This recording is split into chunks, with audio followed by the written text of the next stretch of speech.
تلنگانہ میں 500 روپے میں گیس سلنڈر اور 200 یونٹ مفت برقی اسکیم کو تلنگانہ کابینہ کی منظوری، chief minister Revanth Reddy assembly میں اعلان کریں گے۔ تلنگانہ کابینہ کا اجلاس آج چیف منسٹر ریونت ریڈی کی صدارت میں منعقد ہوا۔ ذرائع کے مطابق اجلاس میں 500 روپے میں گیس سلنڈر اور 200 یونٹ مفت برقی اسکیم کو منظوری دے دی گئی ہے۔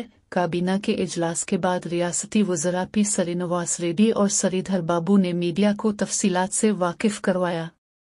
کابینہ کا اجلاس تقریباً 4 گھنٹے تک جاری رہا۔ واضح رہے کہ کانگریس نے ماقبل انتخابات 500 روپے میں گیس سلنڈر اور 200 یونٹ مفت برقی سربراہی کا وعدہ کیا تھا۔ اس کو پورا کرنے کے لیے کابینہ میں منظوری دی گئی، جس کا chief minister Revanth Reddy assembly میں اعلان کریں گے۔ انہوں نے کہا کہ اسمبلی کا بجٹ اجلاس 8 فروری سے شروع ہونے والا ہے۔